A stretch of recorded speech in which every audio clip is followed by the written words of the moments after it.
This episode, TeeVee, I think that's what it's called. Yeah, TeeVee. They deleted. Well, they ain't deleted. They messed up the audio, man. Last time we tried to watch this junk. But no, it's the reason they messed it up. Because they don't want you to see some of this. It's certain civil rights leaders that ain't gonna never be in the history books. It's a lot of people they ain't gonna tell you about. The people that wasn't going for a lot of that stuff. You know what I'm talking about? You know what I'm saying? Malcolm X, he slept through the cracks. He slipped through the cracks for us. But this dude right here is a gangster. I'm gonna start the video.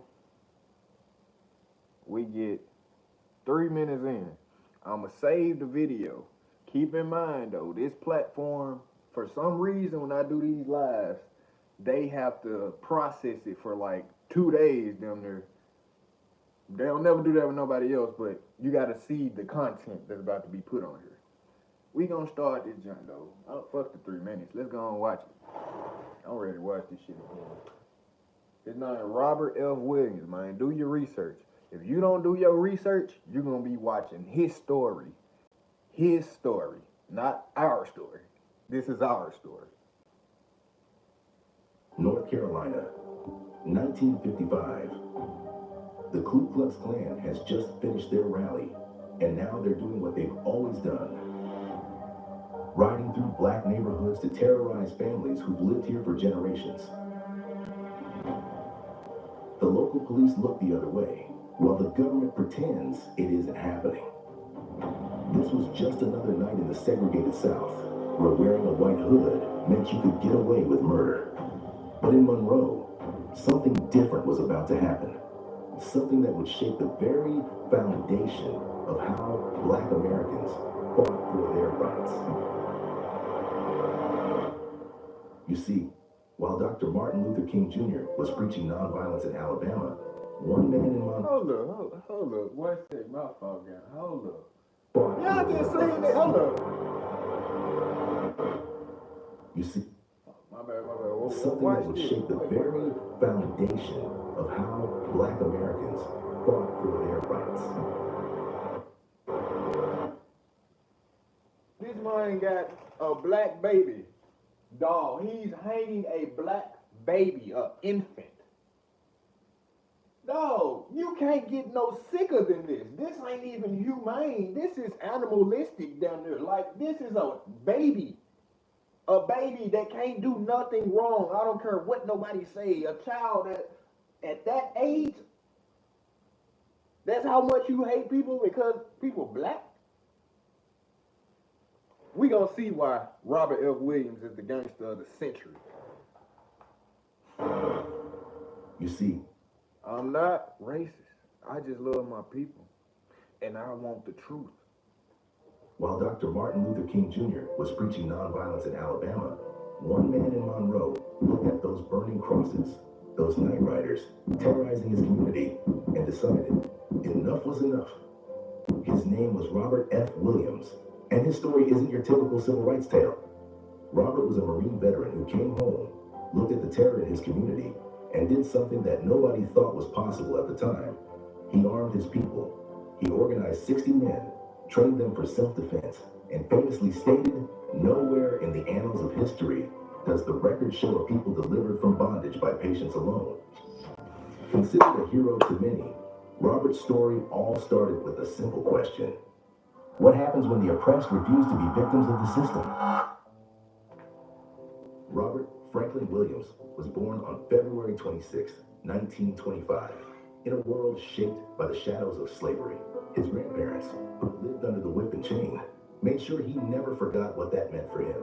Growing up in Monroe, their stories were filled with warnings about what could happen if Black people couldn't defend themselves. Robert witnessed this truth firsthand at age 11.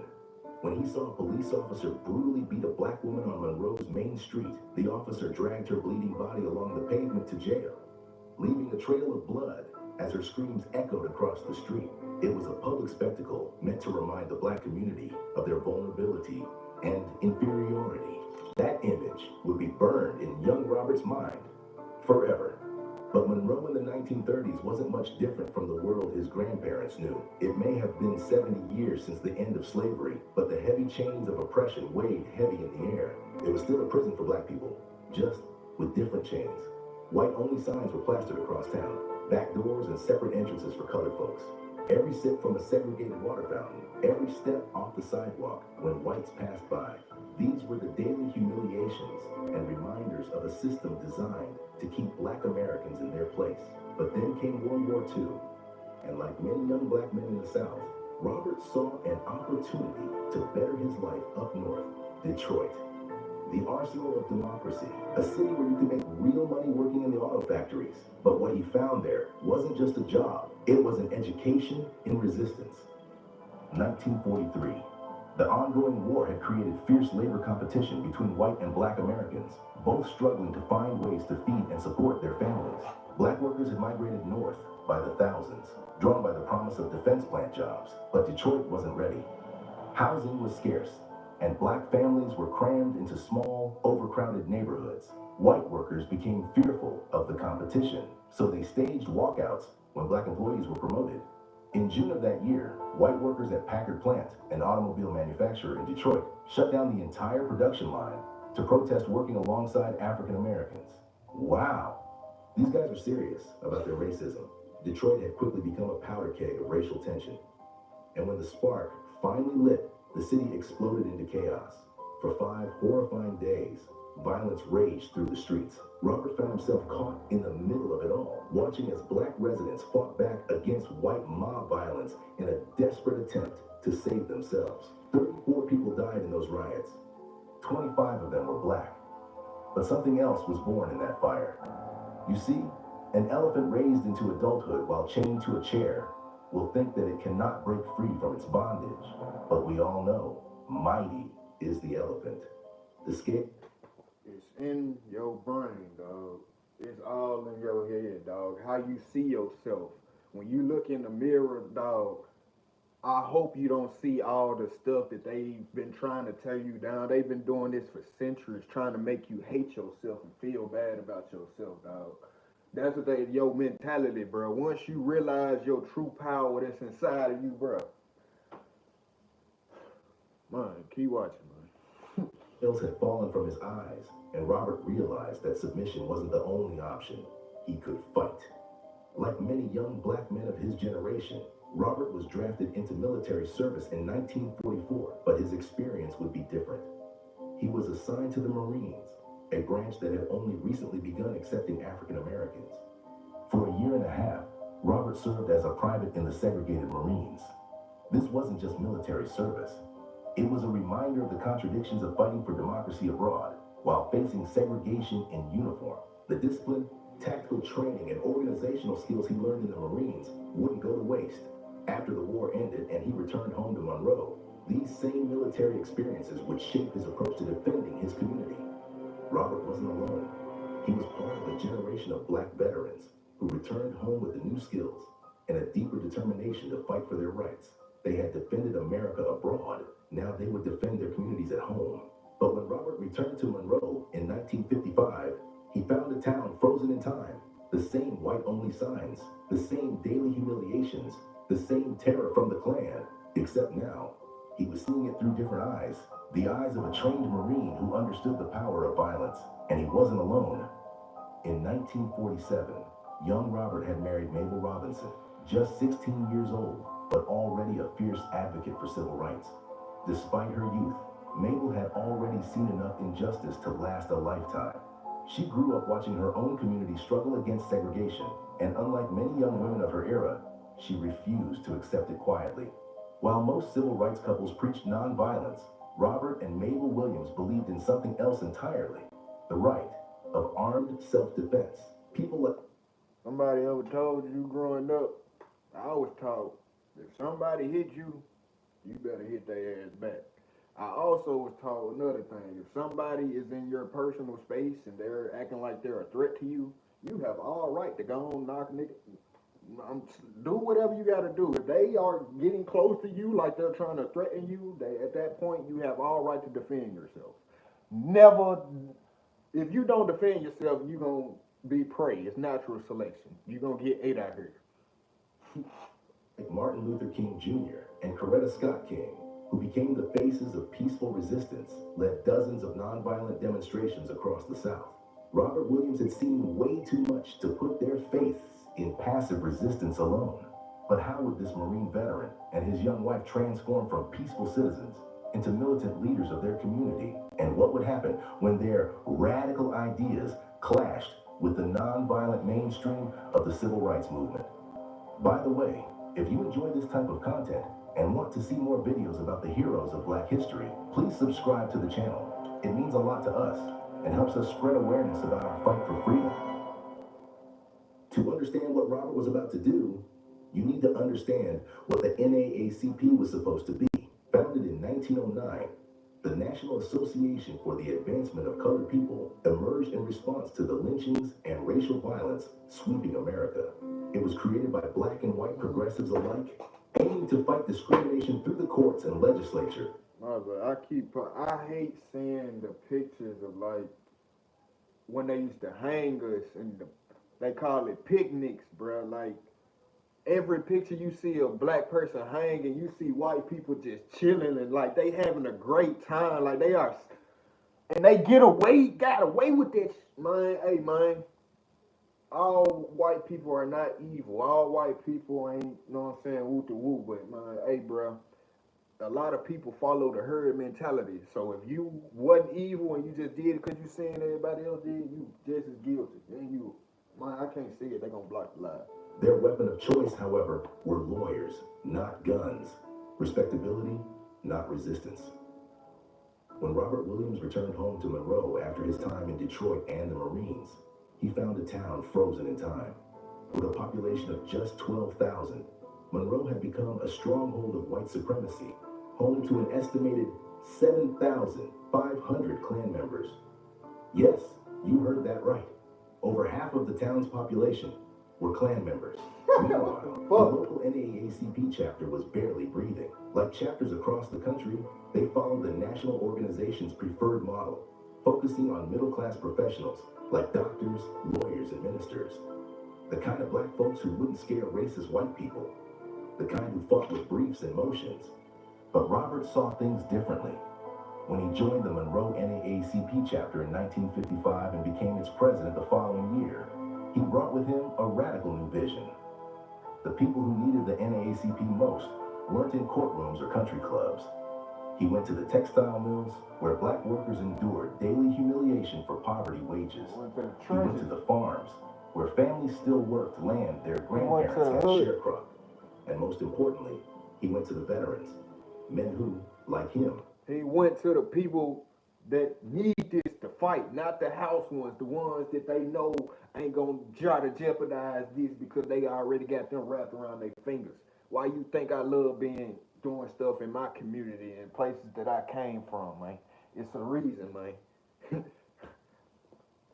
had fought fascism abroad, only to face it again at home. The results were transformative. Under Robert's leadership, membership expanded dramatically as working men and women with calloused hands and battle-hardened spirits joined the fight for their rights. And the first target was the public library, a taxpayer-funded institution that had shut its doors to black citizens. This wasn't just about books. It was about the fundamental right to access public resources that black taxpayers helped fund. The campaign succeeded. The library's doors were finally opened to all citizens of Monroe, regardless of color. It was a small victory, but a significant one, proving that organized resistance could crack the foundations of segregation. But as Robert and his followers would soon learn, some victories come with a violent backlash. In 1957, Robert led the fight to integrate Monroe's public swimming pool. The math was simple. Black taxpayers had helped pay for that pool, but their children couldn't swim in it. How absurd was that? Following the NAACP's traditional playbook, they started with peaceful demonstrations. NAACP members formed picket lines around the pool.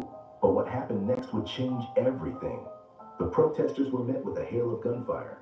White mobs opened fire on the picket lines, and despite law enforcement officers being present, not a single arrest was made. The message was clear. The law would not protect them. that there's no law, there's no need to pay the taxes to the court because they will be free, and that the federal government is not coming to the aid of people who are oppressed, and it is time for Negro men to stand up. For Robert, this was the final straw.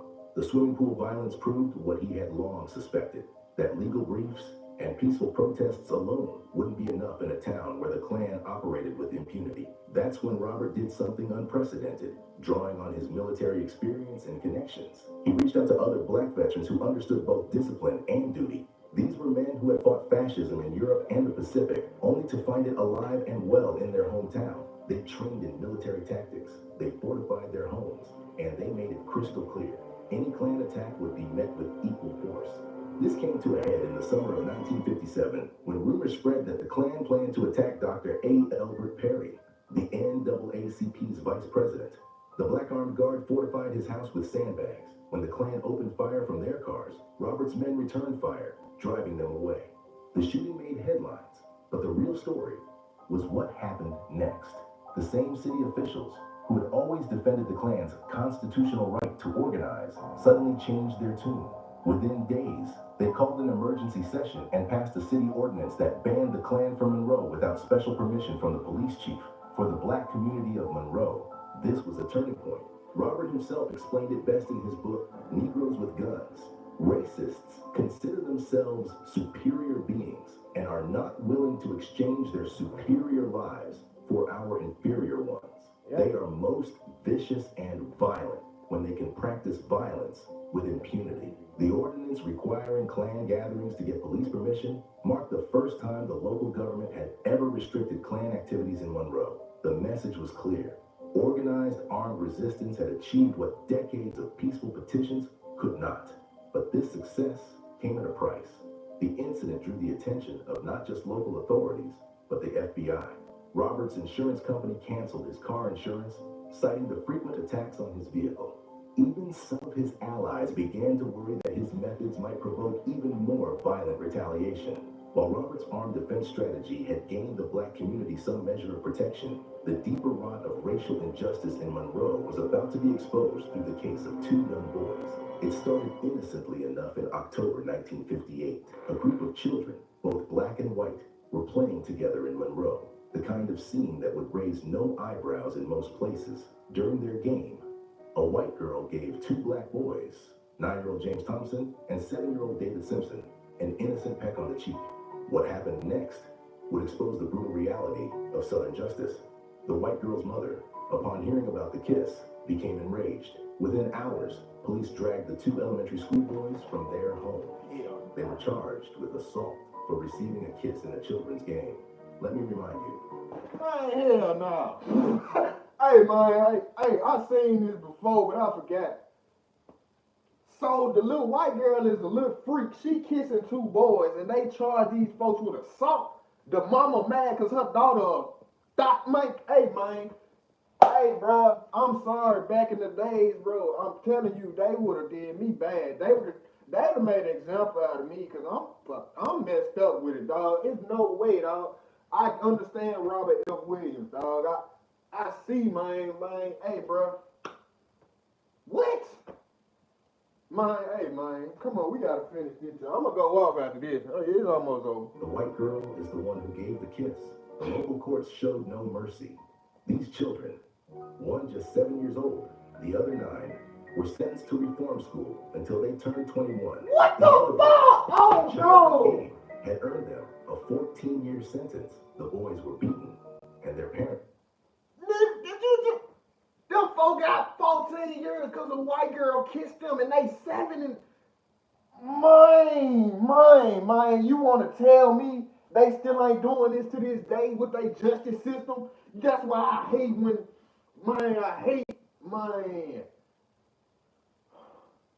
Bruh. I hate when my people think this system benefits them. I hate when I see black women calling the police on black dudes, and if it's justified, okay, but when I see, don't put the police in this, because these people, this is what they want. Man. Weren't allowed to visit them for weeks. For Robert, This case crystallized everything wrong with the system. Guns could protect against the Klan, but what about the legal system itself? This time, he decided to fight fire with publicity. Robert launched a media campaign that would make Monroe front-page news across the globe. He contacted newspapers worldwide. He organized protests. He made sure everyone knew about two little boys torn from their families, beaten and imprisoned, all for a childhood kiss. The international response was overwhelming. Civil rights activists across America rallied to the cause. European newspapers ran little ass editorials. kids, dog. I Even can't Eleanor imagine the Roosevelt, thought the former processes, First how they Lady, was feeling. spoke out dog. against this travesty of justice. Under this intense global pressure, North Carolina's governor was forced to act. The boys were finally released and pardoned, but the state never apologized for its actions, and the incident revealed to the world the brutal injustice that black citizens of Monroe faced daily. The kissing case had exposed Monroe's racial injustice to the world, but it had also revealed something else: the power of Robert's increasingly militant approach to civil rights. Where traditional NAACP leaders might have quietly filed appeals, Robert had turned a local injustice into international news. For the NAACP's national leadership, this was the final straw. Robert's armed resistance against the Klan had already made them nervous. Now his aggressive media campaign and unapologetic rhetoric were drawing attention they didn't want. By 1959, the tension between Robert's militant approach and the NAACP's traditional strategy would reach a breaking point. A confrontation was coming that would force the entire civil rights movement to grapple with a crucial question. In the face of violent oppression, was nonviolence the only acceptable response? By 1959, Robert's confrontational approach had put him on a collision course with the NAACP's national leadership. When he publicly responded to a Monroe court's decision to acquit two white men of raping a pregnant black woman, his words would ignite a firestorm. Standing on the courthouse steps, Robert declared that if the courts wouldn't protect black citizens, they would have to protect themselves. The NAACP leadership, committed to their nonviolent approach, suspended him from his position. But Robert wasn't done. If anything, the split from the NAACP freed him to pursue even more militant strategies. Through 1960 and early 1961, the tensions in Monroe continued to simmer. By 1961, the law was clear, at least on paper. The Supreme Court had ruled segregation on interstate buses and terminals unconstitutional, first with Morgan versus Virginia in 1946, and again with Boynton versus Virginia in 1960. But across the American South, these federal rulings meant nothing without enforcement. In May 1961, an interracial group of activists decided to test these laws themselves. They called themselves the Freedom Riders, and their mission was deceptively simple: travel on interstate buses through the South, challenging the segregation that the Supreme Court had already declared illegal. The response was swift and brutal. In Anniston and Birmingham, Alabama, the Freedom Riders faced devastating violence. As law enforcement stood by watching, white mobs attacked the riders with shocking brutality. In Anniston, their bus was firebombed. In Birmingham, they were beaten as police conveniently disappeared for the first 15 minutes of the assault. Robert and MLK had long differed on tactics. While King preached nonviolence, Robert argued that triumph depended on the adversary. King acknowledged the advantages of armed self-defense, but maintained that nonviolence demanded greater self-control and courage. In May 1961, as Freedom Riders faced brutal violence across the South, Robert took a bold step. He sent King a direct telegram, challenging him to do more than lead from afar. No sincere leader asks his followers to make sacrifices that he himself will not endure. You are a phony.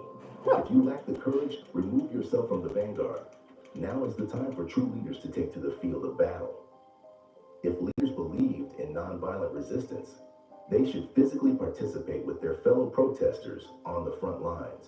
2 months later, when the Freedom Riders finally reached Monroe, they would find themselves caught between these two philosophies: nonviolent resistance and armed self-defense. And soon, they would need both. Drawing on his military experience and the discipline of the Black Armed Guard, Robert prepared for the riders' arrival. The stakes were clear. Monroe's Klan, over 7,000 strong in a town of just 12,000, had promised violence.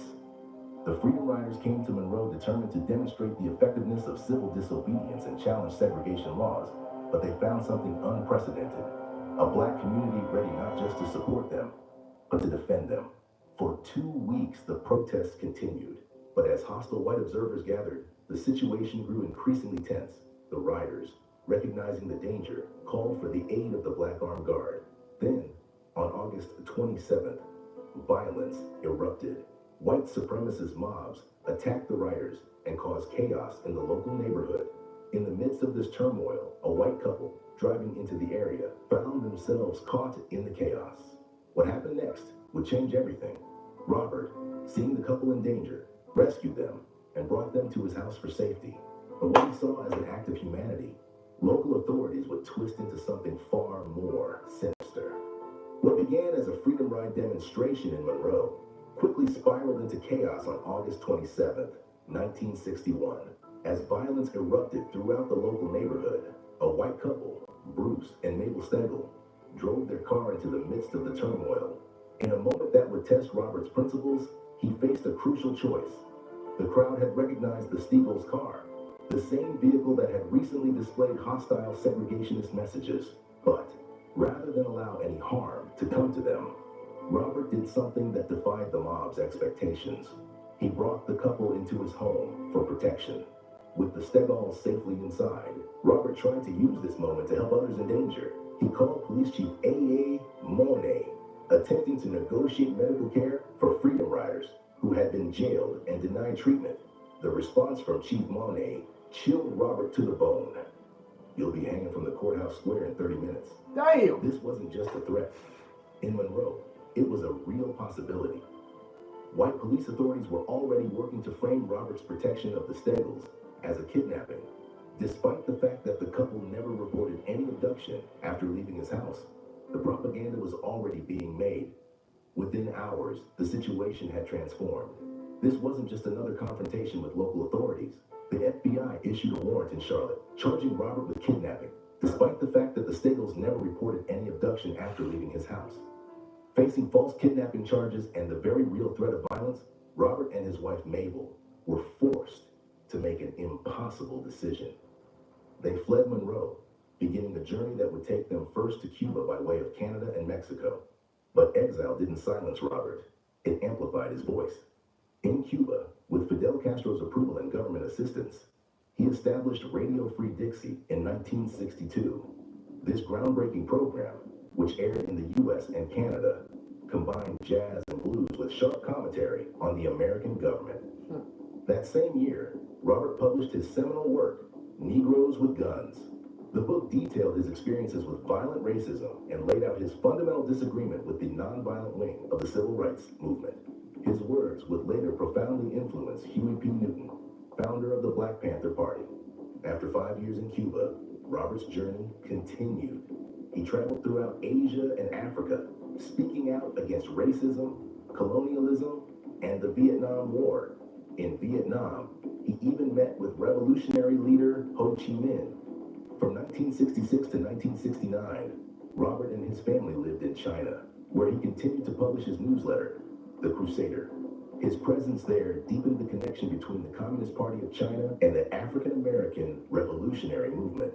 In a historic moment, he received the honor of meeting with Mao Zedong, who issued statements supporting the African American struggle against discrimination.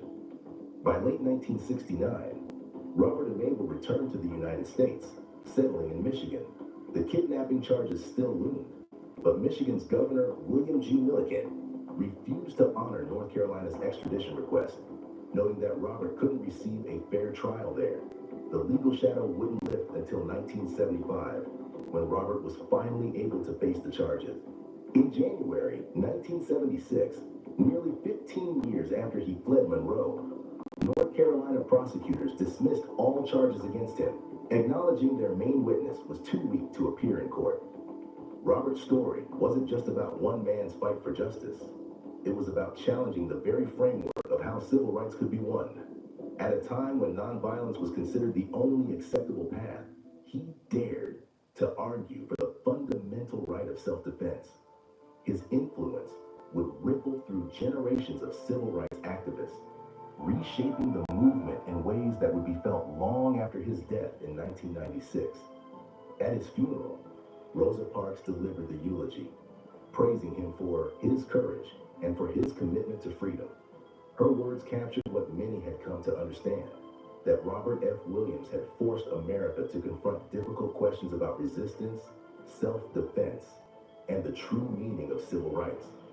While Dr. King preached turning the other cheek, Robert showed there was another way. Not better, not worse, just different. A Marine veteran who understood that sometimes the only language oppressors understand is the language of force. He proved that armed resistance wasn't just about guns, it was about dignity, about standing up straight in a world trying to keep you on your knees. If you want to learn more about freedom fighters who stood up for black justice, check out our video on Fred Hampton, the Black Messiah. My. Hey, man. Yeah, color. Let me cut the light on.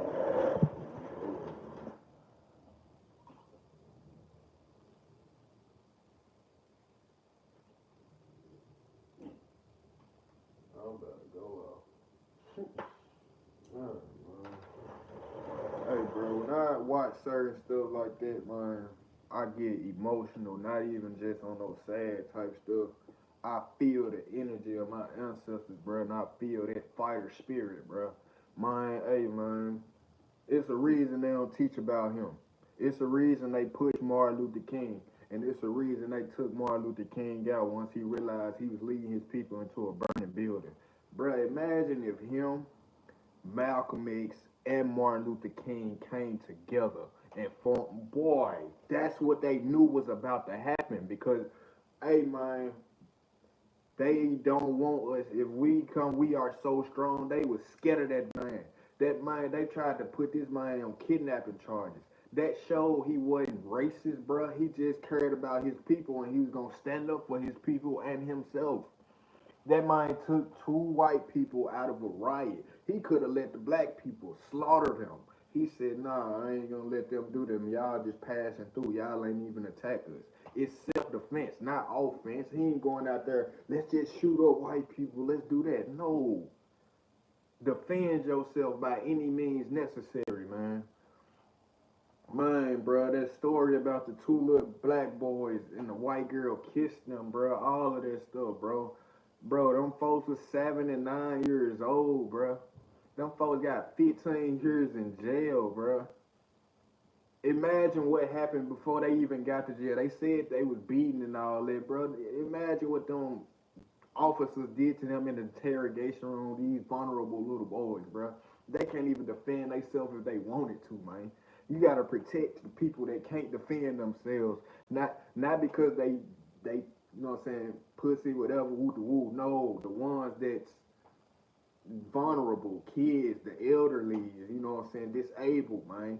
Man, I thank God to be a strong, healthy young man right now, man. So I gotta use stuff like this. He put this brain inside of me to be able to spread this intellect, spread this truth, man. He gave me the nuts to stand up, man, and not just be a pawn in this system, man, this game, man.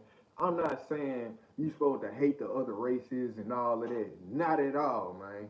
I think we are all human beings, man. I think that racism stuff is taught for real, bro. Cause I didn't seen little white babies come up to me and hug my leg and all kind of, and they doing that because they feel my energy. They feel I'm a good person. They feel I will protect them. Kids go who they think gonna protect them, and they are absolutely right.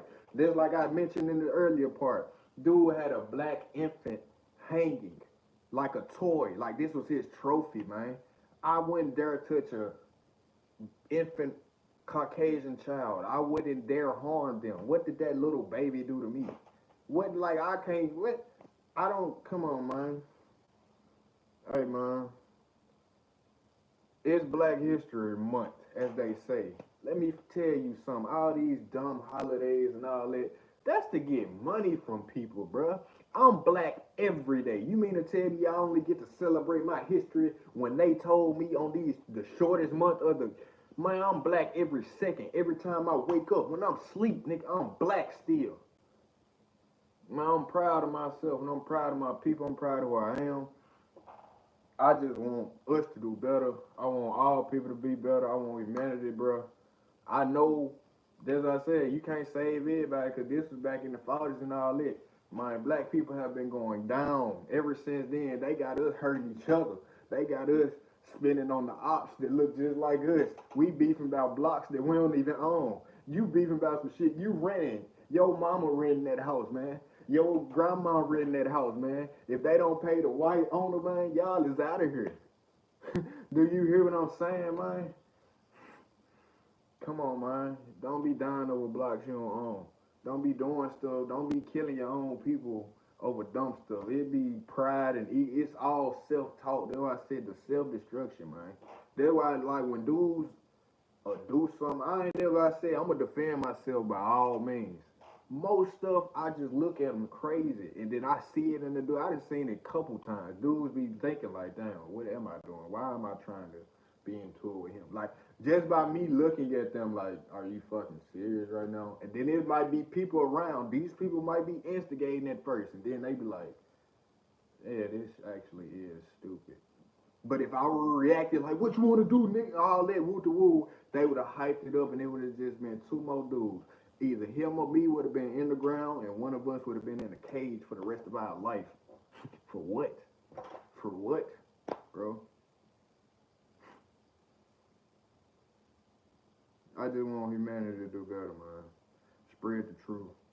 Like I said, I'm gonna be doing these episodes, you know what I'm saying? Saturdays or Sundays. It's gonna be on the weekend, man. I'll just go live. You see the live, you click it, man. If you don't get to tune into the live, the videos will be posted. But as I said, this platform takes a while for some reason to post my lives because of what I be showing. So I want everybody to be blessed, man. Stay true to you. And as always, believe it, baby.